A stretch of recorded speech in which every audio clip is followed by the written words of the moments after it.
She was in her bathroom very calmly taking her shower, and suddenly someone softly enters her room without making a noise and then picks up her blouse that is lying there on the floor and starts to smell it and then watches her in the shower.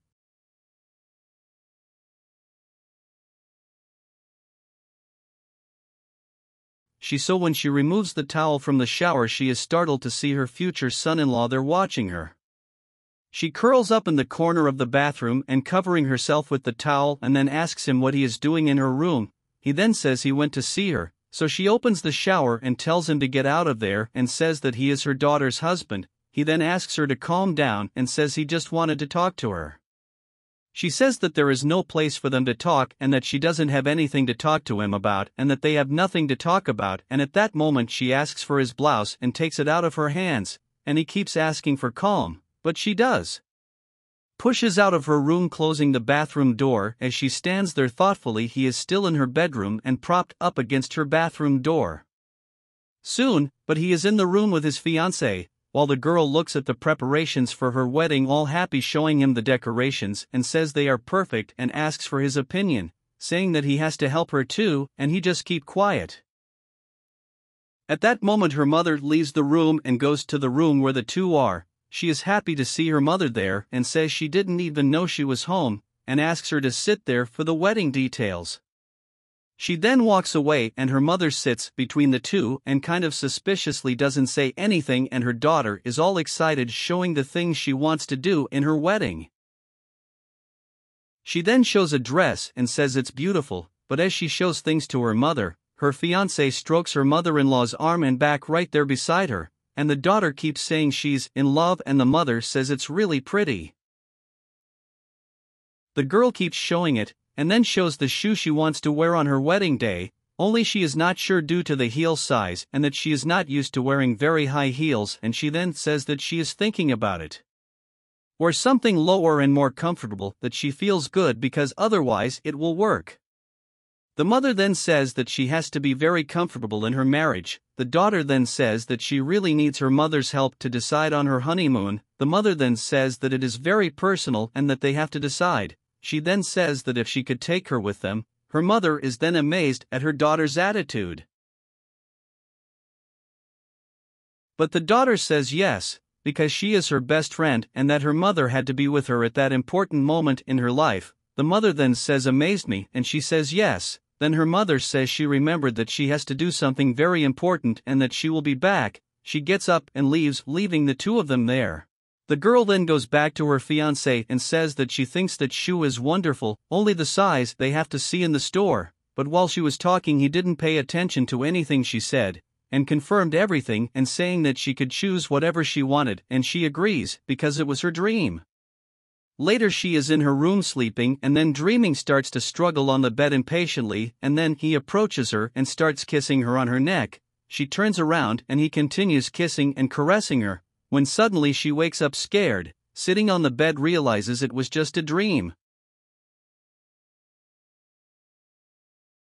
She gets very thoughtful about the dream she had and says she can't have that kind of dream. She then takes a deep breath, and at that moment the doorbell rings. She gets up and goes to answer the door, and when she opens it she comes across her son-in-law there.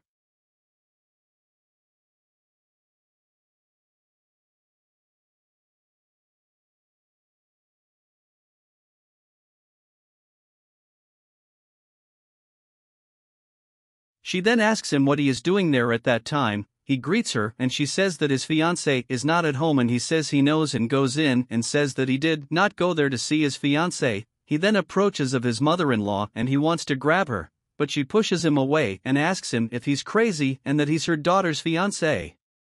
She then says that he is going to marry her daughter, and he says that he knows but that he always wanted her, and goes back to trying to kiss her and says that knowing that she wants him too, and so she tries to resist pushing him, but he insists and she says she can't do that to her daughter, and he keeps insisting until she finally gives in and they go to her room.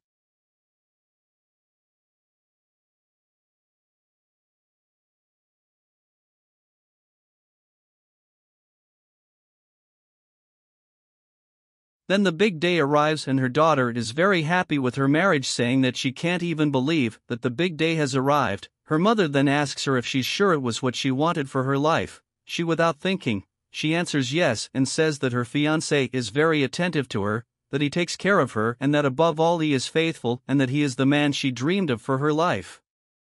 The mother then says if that's what she wants, then God bless her on her new journey. They hug and her daughter says she has to go because the time has come, and she then gets out of the car all excited and happy and forgets about her boat there inside the car, and her mother goes out too and doesn't notice the boat there in the back seat. When he gets out of the car and goes around, he finds his son-in-law there behind the car, and he arrives grabbing her, but she pushes him and calls him crazy, but he doesn't care and keeps trying to grab her there really. And she then says that he must be crazy and that it's his wedding, but he says he wants it and that if she says yes he wants to leave his fiancée at that moment, and she then tells him to respect her daughter by pushing O.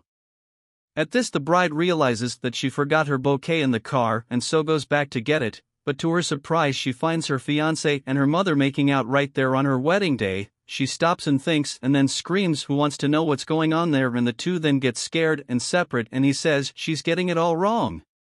She then tells him to stop and starts saying that her fiancé was taking her mother under her nose and that he still wants to explain and that he thinks there is an explanation for what is happening there.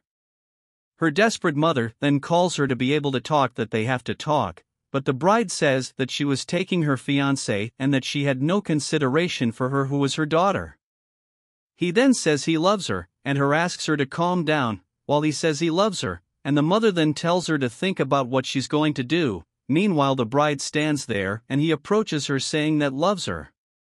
She then screams that he now loves her and slaps him in the face at that moment, and he continues to say that he loves her. She then tells him to pay attention to what she is going to say and says she doesn't want to see him in front of her anymore. And tells him to take his lover who was his mother and disappear from his life at that moment, and says he is no good. Her mother approaches, calling her daughter, but she screams for everyone to hear that she is not her daughter and that she looks at what she did to her, and asks her to get away from her, and that from that moment on she has no more mother, and tells her to take him and disappear from his life, because from that moment on she was more like his mother. But she continues to insist that she calm down and try to understand. She then says that she has to understand and screams that she has to try to understand that her mother was having an affair with her fiancé, and then she goes on top of him and slaps him. And then tells him to take his things from his apartment and disappears and turns to his mother and says that she is to leave her apartment, because he was the one who bought it, and that she is to leave later that day and that they disappear of your life. The two of them stand there while she runs down the street between the cars without even looking back.